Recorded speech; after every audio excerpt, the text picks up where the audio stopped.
Sesame Unpaved, and we went to a college tour, and we would go to all different colleges, and they would have this preview video we watch, and it always had some of the classic songs, and then, you know, as soon as I put up like 1, 2, 3, 4, 5, 6, 7, 8, 9, 10, 11, 12. 1,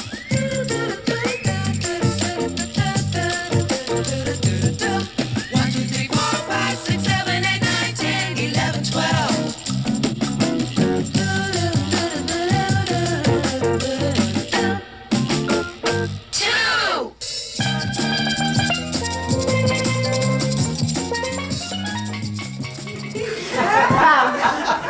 This program comes to you via the Hermes Arts Series. And again, for those of you who may not know, the Hermes Arts Series is our jewel in the crown of our programming offerings.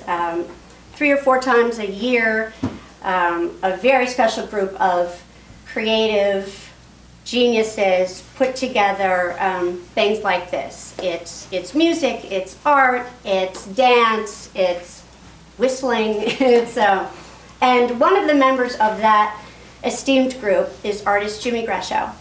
And I won't embarrass him because he told me not to, and he's staying right here, and he might throw his shoe at me, but suffice it to say, Jimmy just closed down a show that included his work at the Met. It was the rock and roll show, for any of you who went. Jimmy's... That's enough, that's... Without further ado, Jimmy Gresham.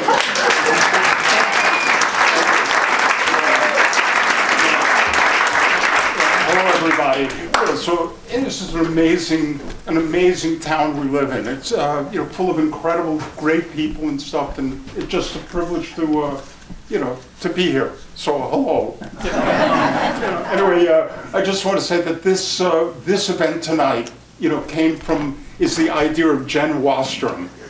So she identified all these people here, and it was her idea, and I feel privileged to have midwifed, I think, this this whole thing. But it was an idea born in Jen's head, and she talked about the Reading crown, and she is a glittering jewel.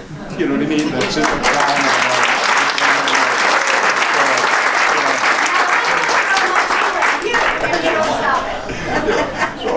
So has anybody here seen the movie like Close Encounters of the Third Kind?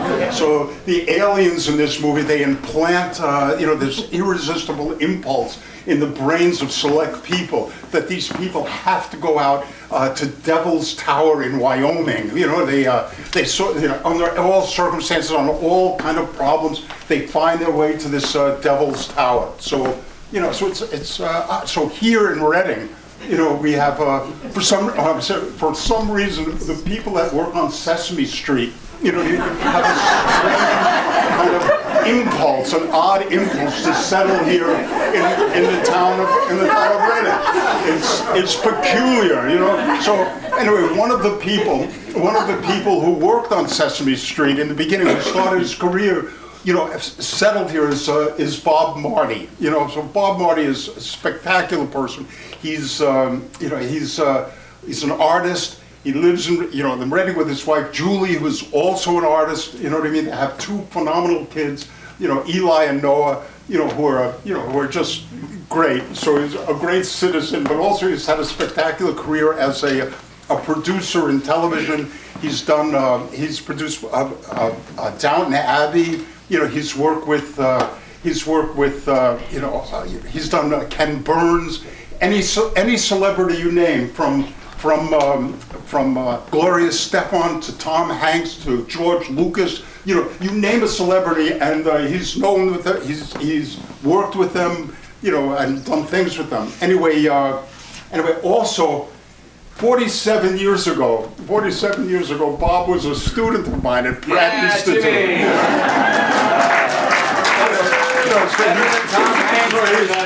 So he's graduated from being a student to being an unbelievably dear and cherished friend. So I'd like to introduce, like Bob Marty to moderator.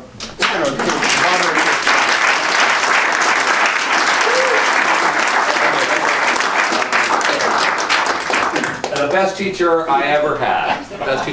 Well, I'm Bob Marty, and they couldn't really find a real moderator, so They got me. So can I just ask everybody to come out? Annie Evans, Martin Robinson, Brian Meehl, Andy Ames.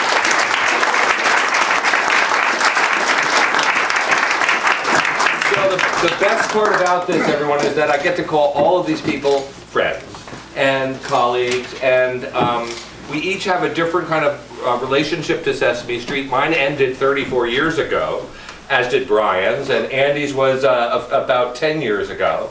And Marty's never left. You know, you've been there for 40 years, about. And Annie is an incredible writer and started a long time ago, and continues to write wonderful scripts. So let me just tell you just a little bit about each of these people before we get started, and then I'd love to keep it kind of informal, because I loved your questions. So if you have a question, just raise your hand or shout it out, or you can text it or something like that. So let me start with this gentleman here. Actually, let me start with Annie. She is an incredible writer. She's a writer who has won 13 Emmy Awards. 13 Emmy Awards. I mean, she almost has enough Emmy Awards to like give this whole 2 rows of people one Emmy. What do you think? But she's also nothing would keep our doors open then. But Annie is a wonderful writer. On top of writing for Sesame Street, she's also a playwright and has written for a very long time for all different kinds of situations.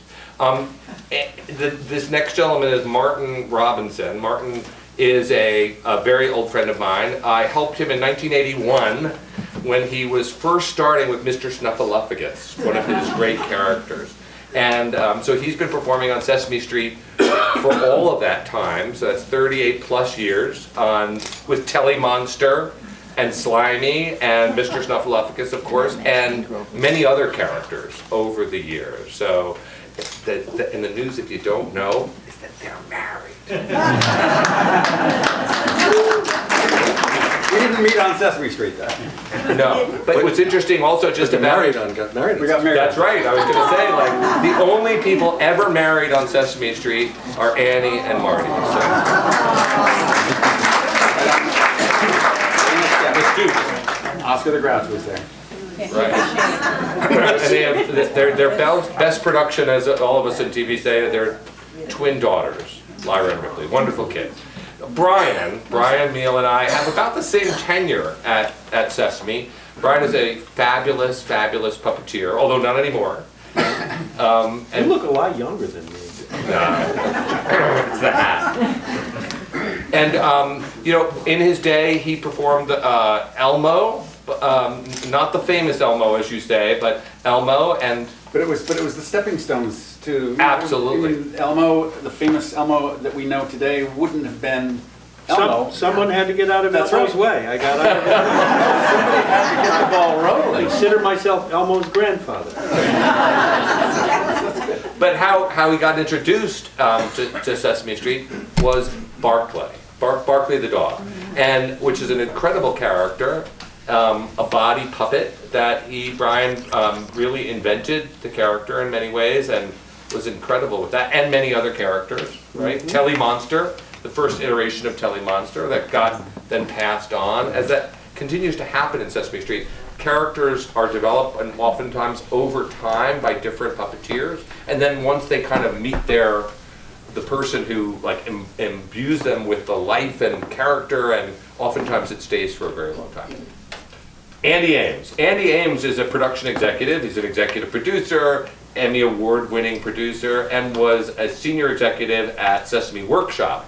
Sesame Street is run by a company called Sesame Workshop. It was called Children's Television Workshop, and now they've switched the name to Sesame Workshop. And he was in charge of global production for Sesame Workshop. Sesame Street, which we're going to get into in just a second, is actually all franchised all around the world. I think we just put in our Sesame Street special that 150 million children worldwide are exposed to Sesame Street, which is in 150 countries. In 150 countries. So it's 1 million per country. That's not that much. It doesn't sound that much. In addition, Andy and I get to work together. So Andy and I have worked on programs about Henry Louis Gates Jr., Ken Burns National Parks, and now Sesame Street 50 Years and Still Sunny, which will be on PBS, fingers crossed, in December, November 30th premiering. So we just got to talk to 28 people, including Marty Robinson and many other people, famous and not famous, LL Cool J and whatever, Gloria Estefan. So I guess I'd like to just kind of start and just work through you, and then anybody who's got an idea, just to kind of like pop it out. But let's start with the simplest question. Annie, what is Sesame Street? For me, Sesame Street, we were talking about the mission. What I love about Sesame Street, and what, even when there's, like any TV company, any production company, I mean, there's always, going on. But we always stay, I mean, people never leave Sesame Street unless they die, usually. Or some other thing happens. That's the three of us. But a lot of people stay and stay and stay and stay and stay and stay. Because it's got a mission. And the mission is to, just to educate children. So when you get down to it, no matter where we go in the world, it's always about trying to, particularly the lower income child, the child who maybe doesn't have the advantages of other children.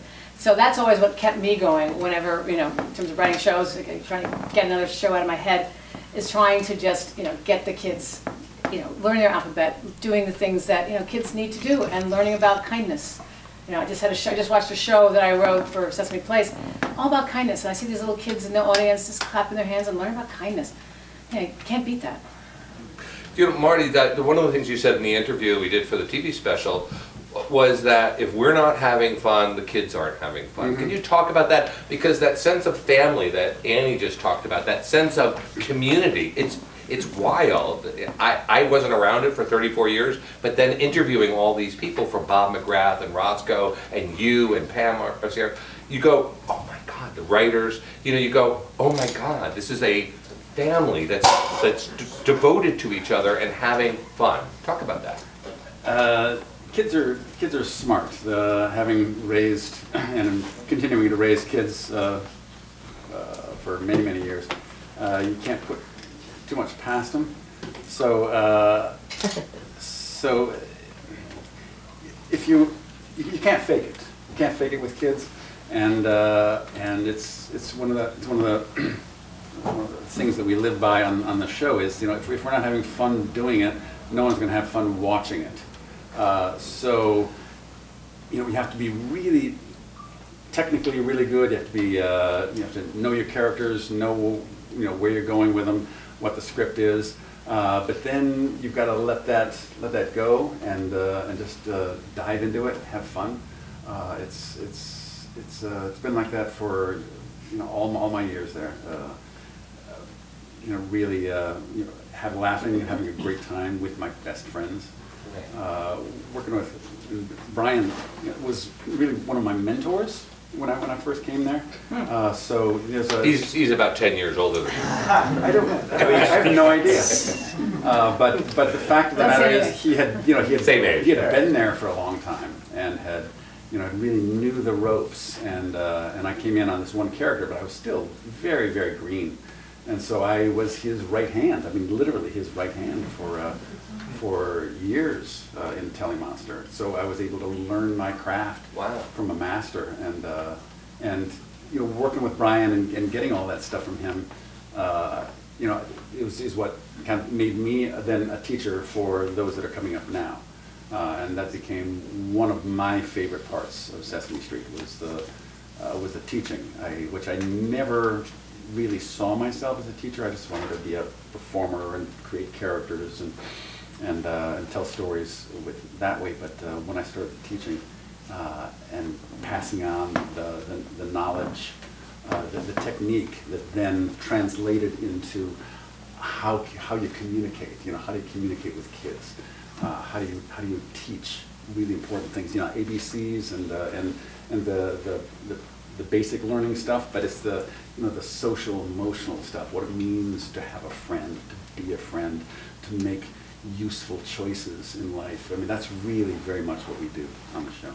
Hey Brian, when you were there in the early 80s, early mid-80s. Just to clarify one thing Marty said.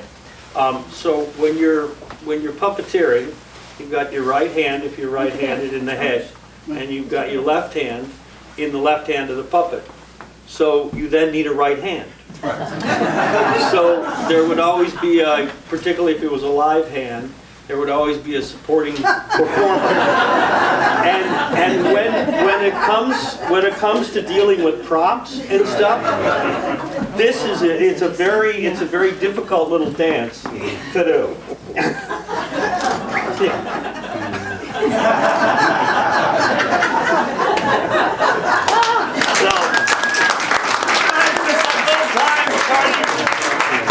It's been a while, guys. Yeah, right. But everyone, when they were starting out as a puppeteer, spent a lot of time doing right hands for various principal puppeteers, and it was a great training opportunity. And you learned a lot about how you dealt with the monitors, which were flipped, and the visuals and stuff like that. But in answer to your question, I just say that Sesame Street, what it means to me is it was a long, long time ago.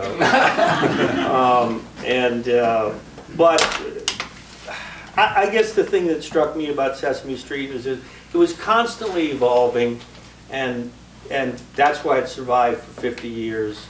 And one of the most exciting things for me about it was when in the early to mid 80s, when I was on the show for just 6 seasons, I was a flash in the pan compared to these guys.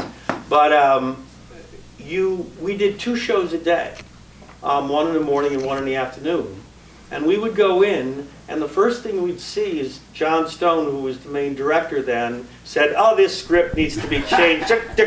And he would rewrite and rejuggle the script before we started shooting, so you were constantly had to be on your toes and ready to wing it. And there was usually just 2 or 3 takes, and you just had to go with it. And at that level of spontaneity, I think, is at the heart of what's made the show so successful for all these decades. That was the spark, yeah. But that, unfortunately, that doesn't happen anymore now. Yeah. All these years later, Very buttoned down. I still revere John Stone as one of the great guys at Sesame. I mean, take that script and say, all right, this line goes here, this line goes here. Here's your new ending, and go. Yeah. Action. Okay. So Andy, like you were an executive at Sesame Workshop and worked. I was a suit.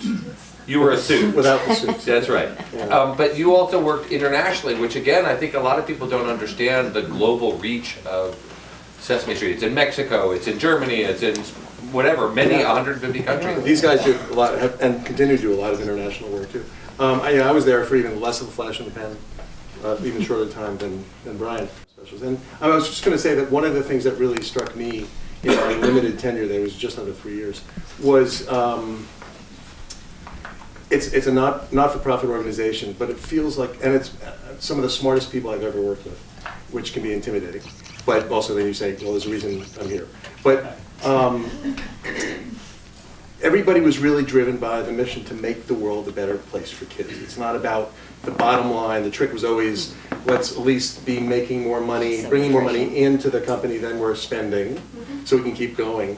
But it was all about really, and I think continues to be, making the world a better place for kids, whether it's in Afghanistan, where there's an international co-production still going on, Annie told me, and wherever it is in Syria, the workshop's got a MacArthur grant and doing amazing work for refugee children.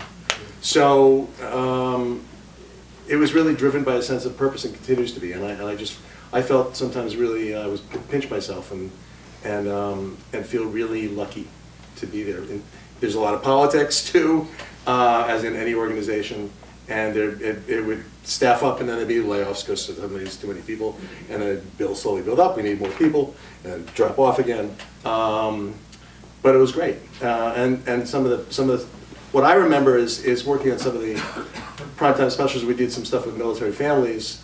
And the Defense Department on deployment. We did 3 specials. One on deployment, offering strategies for parents to make the kids feel as safe as possible when their parents are going off to war, Iraq or Afghanistan. Then coming home with visible or invisible injuries. That was the second one. And the third one was when families grieve, when parents don't come home. And I remember sitting around the table with the team, and just a lot of quiet moments, a lot of tears shed, because you really know that this was the Defense Department distributed these shows and these kits to I think several million kids. I think every military family got one of these. It was how to talk to your kids, and I think they also secretly talked about how made the soldiers who were about to come home watch the show so that they can understand what their families have been going through while they were at war. And all this stuff was offered for free. So really, just that was a sense of mission. I think they're doing it. You guys are doing it now with in Syria and elsewhere too. The same sense of purpose. So all around the world. About homelessness and incarceration, Right. Drug dependency. Like One of the Cookie things- Monster? No.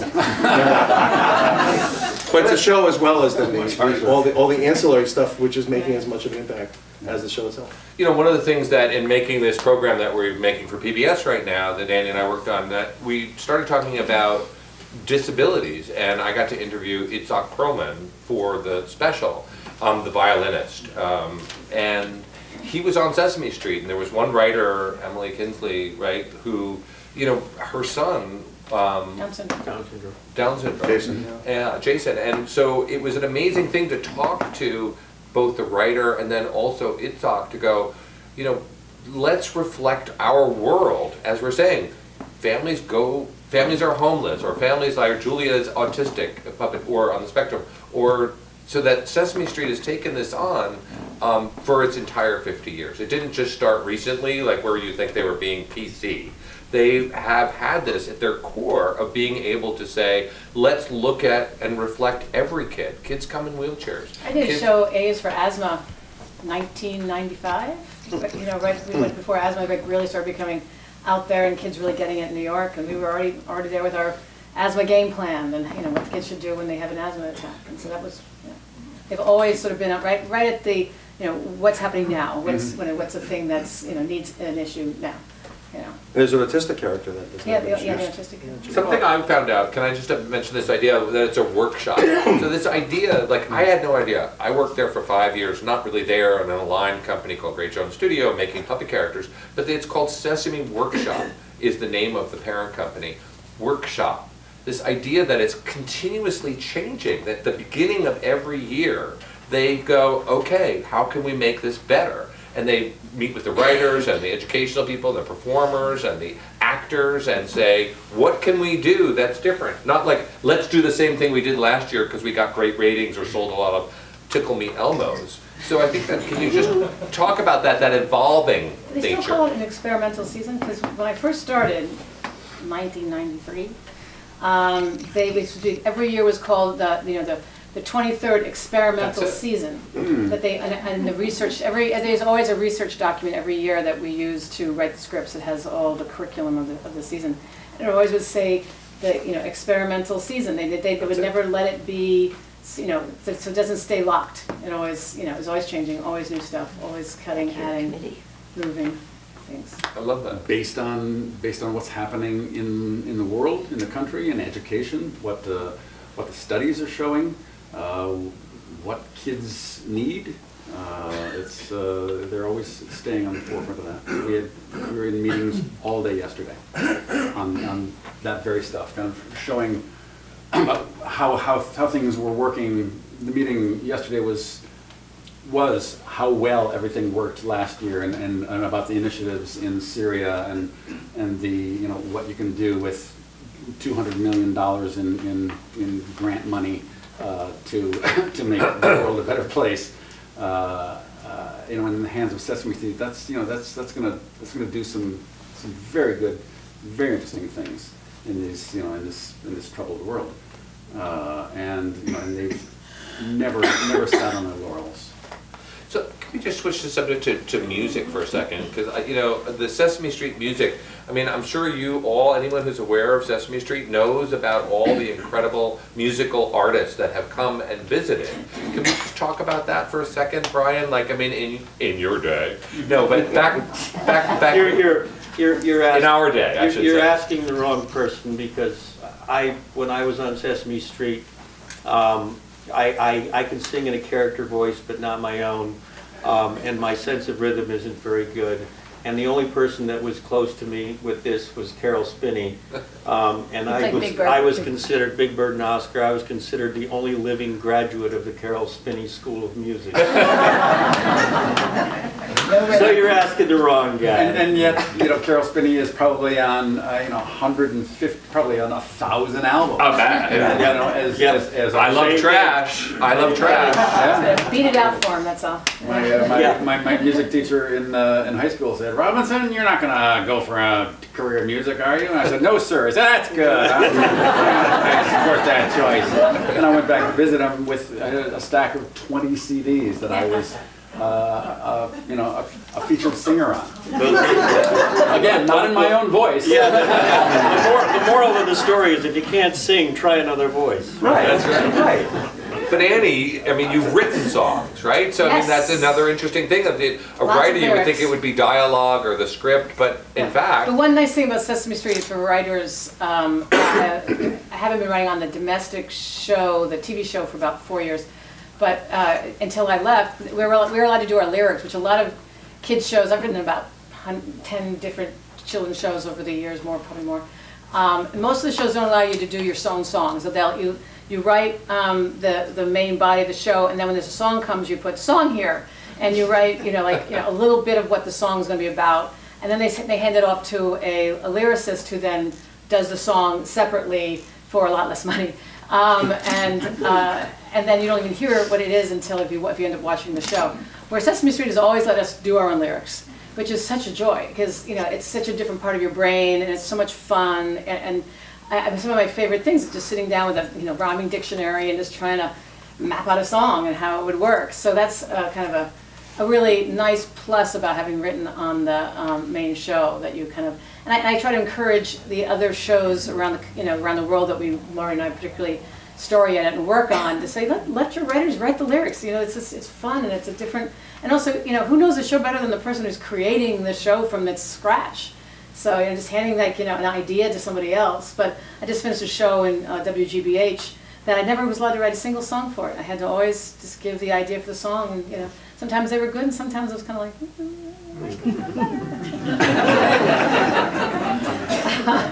But also, what's great about Sesame is it had so many guest musicians. Like I had to write a song for the Backstreet Boys. Remember them? Yeah.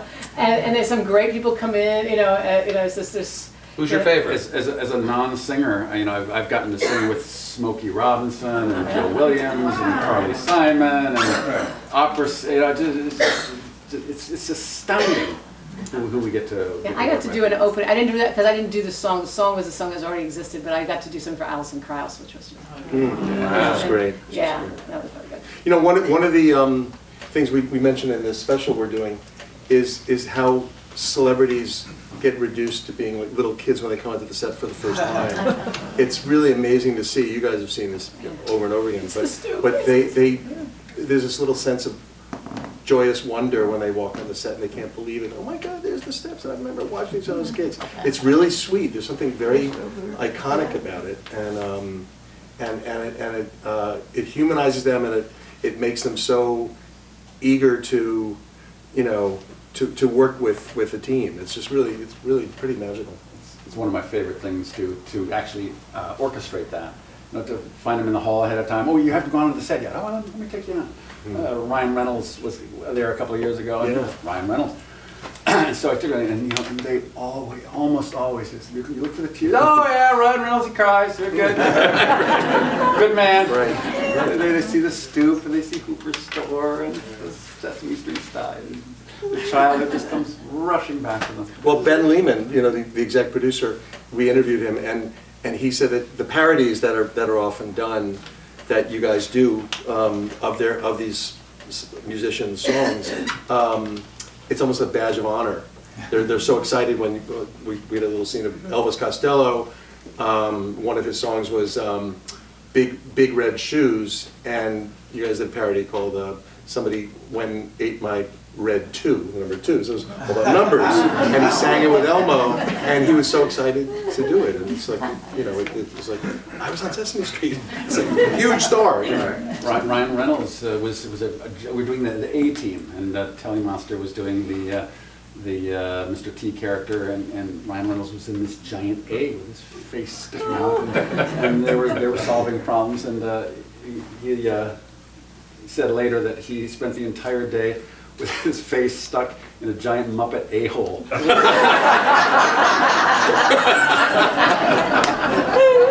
No wonder they love it. With such joy and wonder. Can you guys talk from each of your different places about impact? Because, you know, something that somebody said in this show, in one of our interviews, was like that Sesame Street arguably has had more impact than any other television show ever.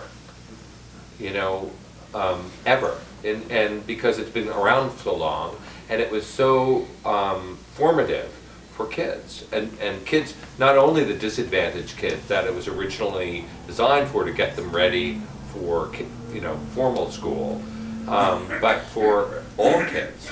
So can you talk about that impact, like that, and do you see it when you go out there? I mean, Marty, you perform in public, you know, at public events or at times? Yeah, there was a study done. I love this little anecdote. They were trying to do a study of kids who had watched Sesame Street and kids who hadn't watched Sesame Street, and they couldn't find any kids who hadn't watched Sesame Street. So they couldn't actually do the study. And you know, with its impact here and you know, and globally, the Sesamstrasse has been in Germany 48 years. Plaza Sésamo in Mexico for, you know, almost that long. You know, Barrio Sésamo, you know, all the international productions have, you know, taken up the mantle. They took the template of the show and they made it their own and found out what cultural imperatives their kids needed. We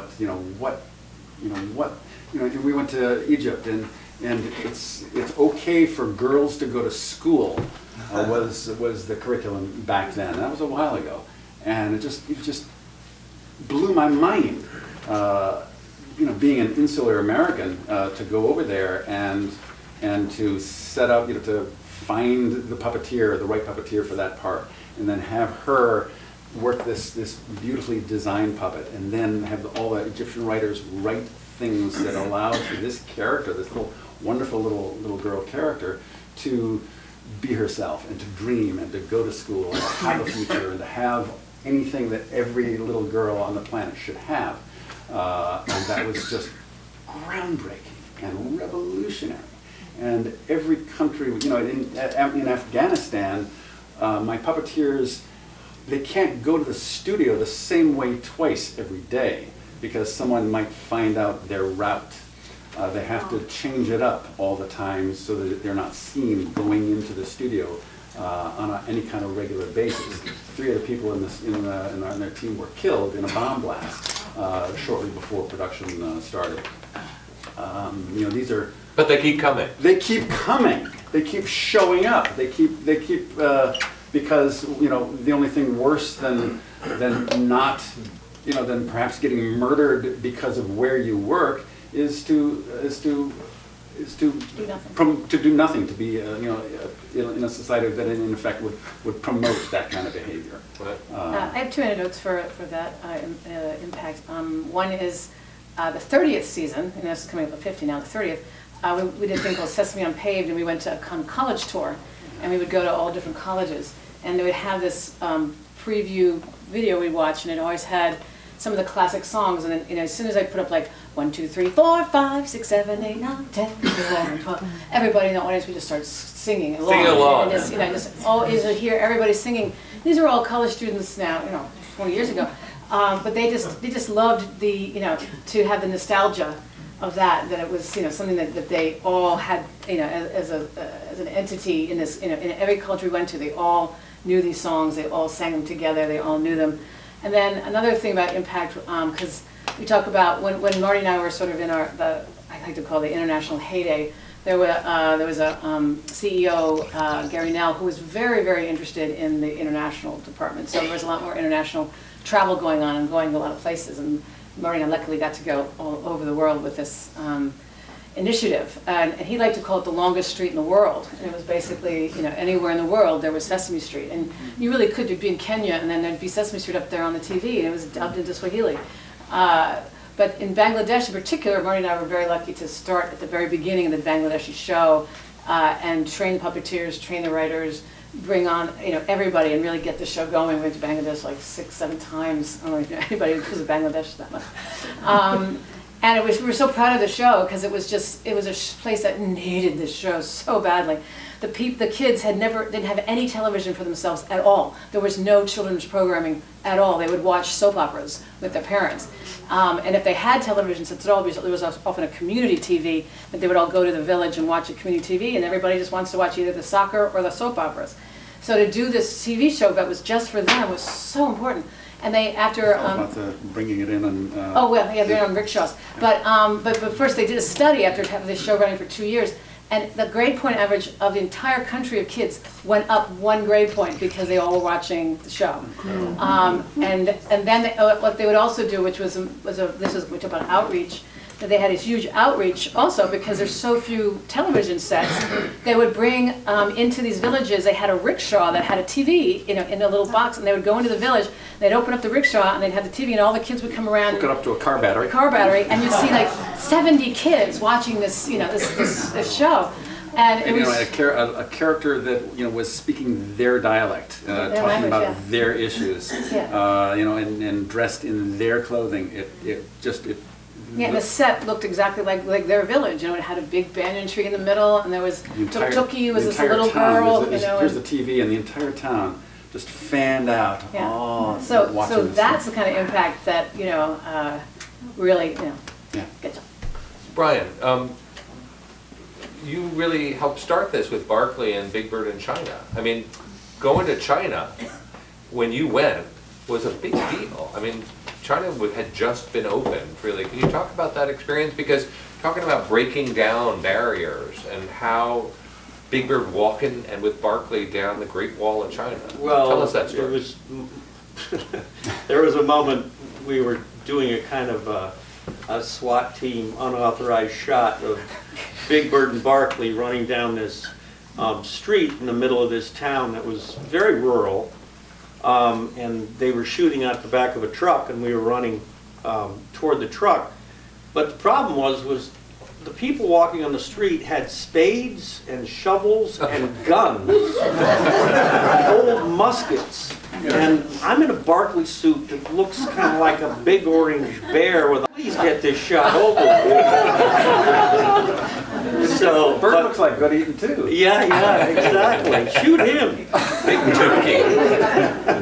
But no, we went to places in China, southern China, that had never seen Caucasians before, down on the Li River, like, I don't know, 600-700 miles from Vietnam. And the local Chinese, through our translators, were asking why we all look so different because of the blue eyes, brown eyes, blonde, brunette, and they just couldn't figure out why we looked so different. So, and they're little kids with live lizards tied around their necks. But it was that was an incredible experience, and I think that show was a huge. This was 1981. This was back when everyone was still in Mao suits. The food was everyone stopped eating after 2 weeks and only drank beer because the food was so bad. But it was that show, Big Bird in China, was a huge impact, and it came right on the heels of Bob Hope being there with Big Bird. And I know that tons of Japanese, Chinese have learned English by watching English versions of Sesame Street. So, it goes on and on and on. And just to give a little of the interrelationship, I actually built that Big Bird that went to China. So it's like a very strange sort of connection that we all have going back a long, long way. Did John Stone direct it? Yeah. In 81. He must have looked like Santa Claus. He had a tie Yeah. on, so Carol couldn't have a monitor. So Big Bird, why don't you, Marty, explain how Big Bird works? Because we were talking about a hand puppet Yeah. before, but a body puppet, Big Bird in particular. Big Bird is a combination costume and puppet. So the person inside is basically like this. There's a Long neck. long neck that has some structure in it, just enough structure. Boning. To hide kind of the bump of the head, so that it integrates your arm and your head, so that it kind of comes down here. You're looking to a monitor right down here, which picks up what the camera sees. And we always have a 3-camera shoot, so there's a 1, 2, 3 camera right there. So you have to know what camera is on, and you can't see out like I'm seeing you now. You see what the camera sees. So of course left is right and right is left, and that's just a technical thing that you have to switch in your head. So you're watching the monitor, playing here, your left hand is in Birdie's left hand, and then the other one is actually, there's a little monofilament that goes from here to his under his throat, and then ties onto the other arm. So when his arm goes up, it kind of goes down, so it kind of gives it a little bit of life.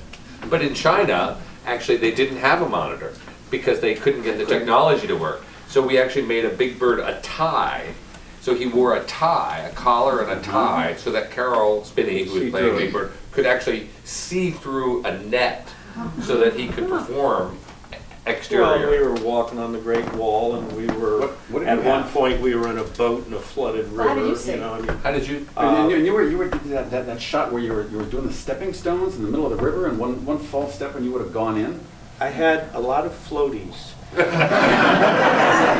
costume, I went with, there was no hazard pay. How you were in that But costume. my Barkley's costume, which was a little unusual, did not have a camera. There was no space. You were over completely on stilts that equalized the length of your front legs and back legs. Back had to be straight. If your butt went down, you began to look like an orangutan. So you had to drive a lot of weight on the front of the thing. And basically, I could see out of a black scrim inside the mouth. My eyes were here, and if I looked up at an actor, if I looked up at Bob, my eyes would be focused on the ceiling. Well, I always saw lower body.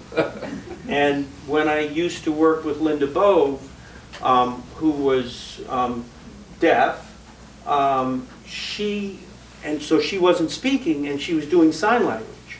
I couldn't look up at her hands, so she would signal me with her foot if I needed a cue, and we would work these out before a sketch, and it'd be great. And she'd be doing signing, and then she'd be signing with her feet to me, which was pretty cool. And when your mouth was closed, you couldn't see at all. No. And But he was always like, the mouth was often, you played him open a lot, right? I mean, yeah, I mean, the you tongue. if you were going downstairs, you had to, otherwise you're falling. But no, there's one of my favorite words that puppeteers and athletes use, proprioception. And proprioception is the ability, without seeing or having other sense, knowing where you are. And puppeteers have a very refined sense of proprioception, particularly if you're in a bodysuit with no camera. Nobody's ever done Barkley the way you do it. No. It's just, nobody's ever come up to your standards. Thank you. So tell me, so there's this secret word, and I guess it's only the two guys in the center who would know this, that when a kid comes on Sesame Street, that the performers have a way to warn each other. You know, this is a big television studio now in Queens, Astoria, Queens. Just to back it up, when you put a puppet on, you have a license to say anything you want because you can blame the puppet. So that when there are a bunch of puppeteers who are waiting for lighting or something like that, and we're not shooting a scene for kids, puppets get very ribald and say some things that are rather inappropriate. So when children would come onto the set, we would hear from a director or a camera person, someone say, "The sky is blue." In other words, you had to keep your act together. Yeah. Yeah. No swear words. Now, do you remember what the puppeteers would say when the suits would come on the set? Uh-oh, Andy. No, we've lost The it. sky's cloudy. No, it was the sky is gray. We're gonna have to reinstitute that one.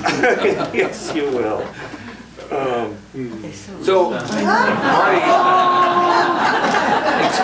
explain if you will, like the rod puppet, a hand puppet with rods. How does that work? How does the puppet work? Yeah, I mean, just give us a little demonstration if you don't mind. I was going to demonstrate how ribald. So no, just all the things that I shouldn't say in the Mark Twain Well, Library. it's 14 That's why there years were and no up. children invited. This is basically what we do is we translate everything we know as a human being and as an actor into an object, into a symbolic object. This is Bohush. I use him as a teaching tool. He goes with me internationally every country I've been to. He is made out of Kermit green. As I say, I am cut from the same cloth as Kermit the Frog, and that is not a metaphor here. I am cut literally from the same cloth as Kermit the Frog.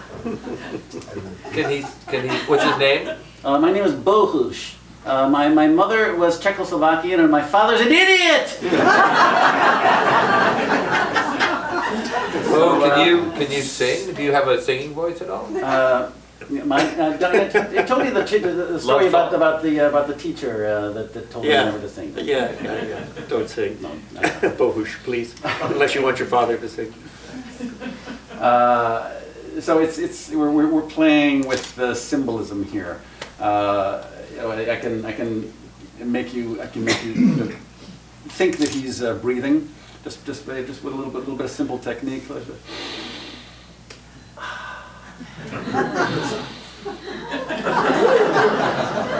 Okay, CBD oil. Yeah, right. So just with a little bit of basic technique, you believe that he's breathing. You believe that there's air going in his non-existent nose down into his non-existent lungs, and that his blood is circulating.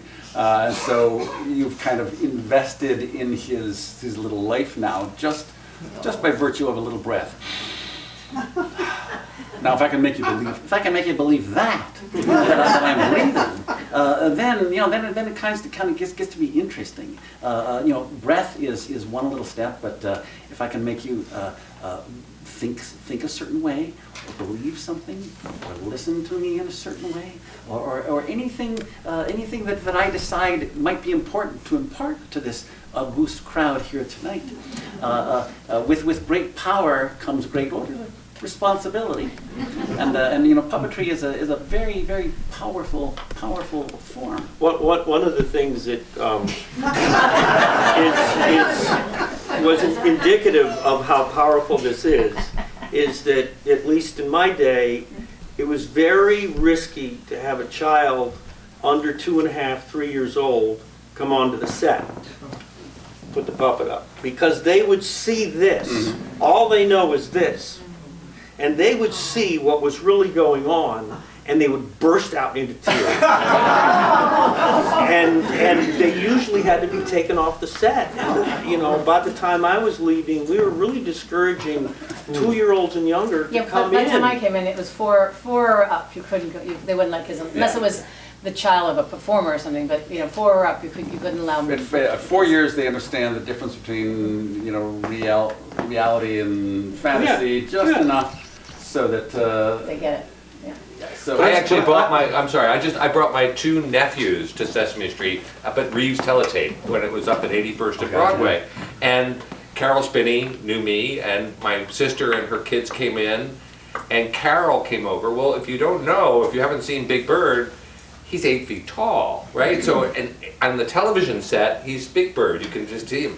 But so Carol, doing me a favor, came over as Big Bird, and they burst into tears. It was this giant yellow thing that then reached down and said, "Hi, I hear you, Uncle Bob." And they went, "Ah!" It happens with Snuffy all the time. Yeah, so, and then Snuffy, they used to keep Snuffy up in the top, up in the rafters. Still do. And my nephews were up there like, "Snuffy," like, because they'd call him up, because he's a huge character. Tell us about Snuffleupagus.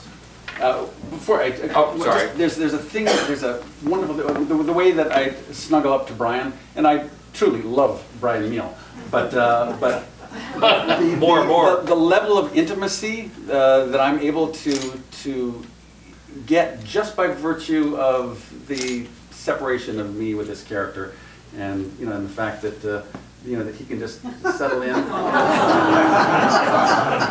how's it going, Brian? Oh, it's going great. I'm so glad it's not Marty doing this. The pain on the neck. I know.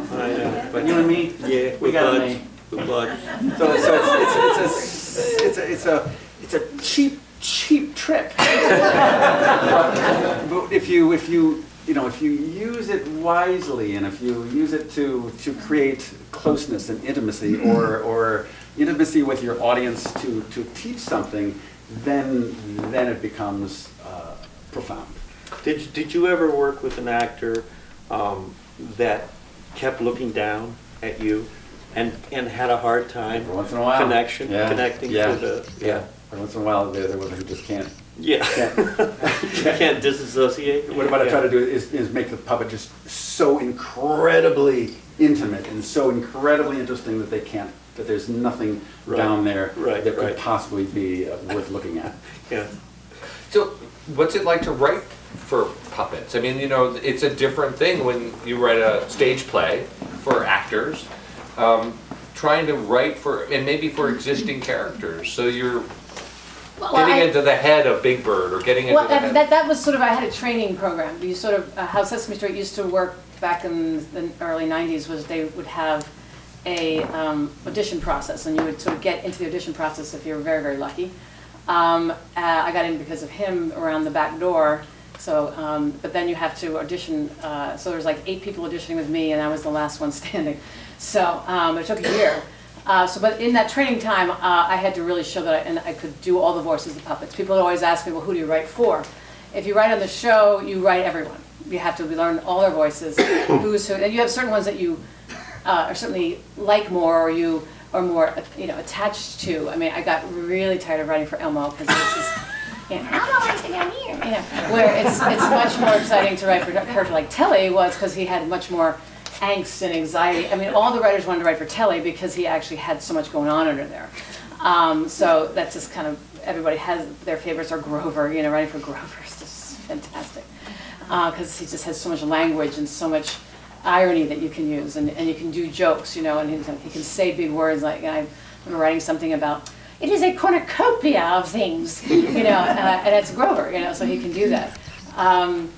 But so you learn all the characters, and then it basically, though, for me personally, it wasn't any different than writing anything else. I didn't feel like I was writing for kids, particularly when I was first started. We had that much more of the 2-level towards the end of my stay at the TV show.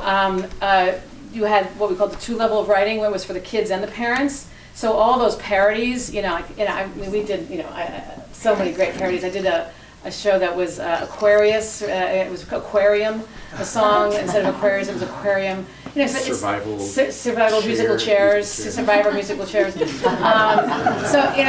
the kids aren't going to get that. The kids are getting the fun and the humor and the education, but the parents are getting the jokes. And that was so when you're writing like that, you're writing for me. I was never thinking I was writing for kids. I was just writing good, strong drama, humor for people.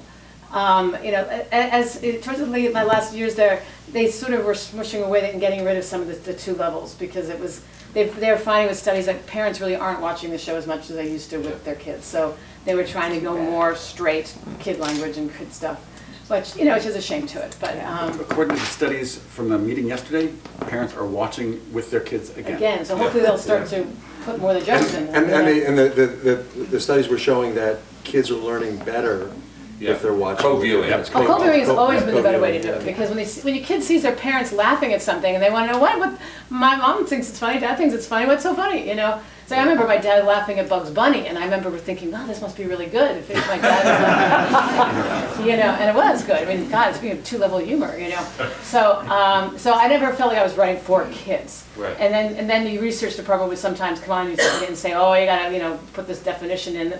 Then it would always break the humor, so we'd always have this, you know, like, Yeah. you know, what's more important, the humor or, you know, the education, and that's always a little bit of that, but that's what makes the show good. You know, you're always Right. sort of, sometimes you win, sometimes you lose. I did a show that was an animal film festival, that they were all going to see all the, you know, there's so many great animal films that Sesame Street had, and so I thought, well, let's do a real film festival. And they were at Hooper's store, and they were doing cappuccino and brioches. And croissants, and Wow. and then the research said, oh, well, kids don't know those names, and they said we had to do a muffin or something.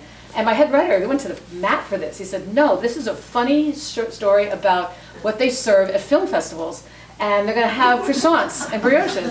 So that's what they're going to say, you know, and the kids can ask their parents what it is, you know, and they're going to see it, they're going to see them eating it, they're going to get it, you know. So that's the kind of, you know, sort of, you know, research versus humor and that kind of decision where, you know, how that works. So. The tension was always really interesting. Yeah. And also Yeah. when in international, there's almost like 4 channels instead of 2, because there's the educational research team in New York and the production team in New York that's working with the overseas production team and the overseas education team. And there was tension going in every direction, and obviously a lot of synchronicity as well.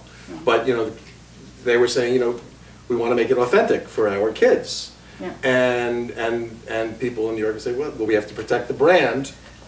And so there's always that. Watch out when anybody says they have back to and protect forth. the brand. But it often would yield, more often than not always, something great. But I have an interesting anecdote about that, but really quick, is that in Bangladesh, they had written a show that was set in a boat, and the New York office wanted them to all be wearing life jackets. Oh, yeah. And the Bangladeshi team said, we don't have life jackets in Bangladesh. They don't exist. They don't exist, and they won't know what it is. And the office was like, but it's not safe. They have to wear life jackets. You know, and finally, you know, the highest powers of be said, they don't have life jackets in Bangladesh. We aren't going to put these characters in life jackets, because it just, even though, yeah, it's not as safe for us in America, the kids in Bangladesh aren't going to know what it even is, and they have to be their society, but they don't. It'll just confuse them more, and so it wasn't about safety, it was about numbers, you know. So that was an example of like Being authentic. being authentic, and you know, and one office saying this and this office saying that, and finding the balance. So I just have a couple more questions here. So favorite character that's not your character. Now you're not a performer, but so you get to pick any character. Right. But favorite character. I'd say Grover. Grover? Yeah. Favorite character that's not one of the ones that you perform. Do you have I'm Grover too. Right? Could you tell us Or Grouch. why? I like Grover. Grover. Could you tell us why? Always. He's Grover fan. Could you tell us why that's Oh yeah, your favorite why? character? He's blue. There's something so genuine about him. He's trying to please, but he's always doing it wrong, and he never stops trying. He's just. He believes. He believes. He's a deep Yeah. believer. I was a hyperactive kid, and Grover to me was just appropriately demented. I really liked that about him. The bluster and the you know the palpably forming his ego, which gets destroyed again and again, and he still comes back. He never gives and up. No, never gives Yeah. up. He always reinvents himself from the ashes, moment to moment. Can you talk about Frank Oz, who brought Grover to life initially? Frank Oz was Talk about him. one of our mentors on the show. It was back then. It was Jim. I'm one of the last performers there. Me, Pam, and Carmen, who actually worked with Jim. Oh, really? I know. Jim Henson was the head of Henson Associates and creator of the Muppet. You think that There were basically 4 main guys. There was a 5th that became a main guy on the Muppet Show, but it was Jim, Frank Oz, Richard Hunt, and Jerry Nelson. Jerry Nelson. And He was the those count. were the four guys that developed all those initial Sesame Street characters. There's then Fran Brill Fran and Brill. Louise Gold and Right. Kathy Mullen. Right, but they were an incredible ensemble, and to watch them work together was very, very special.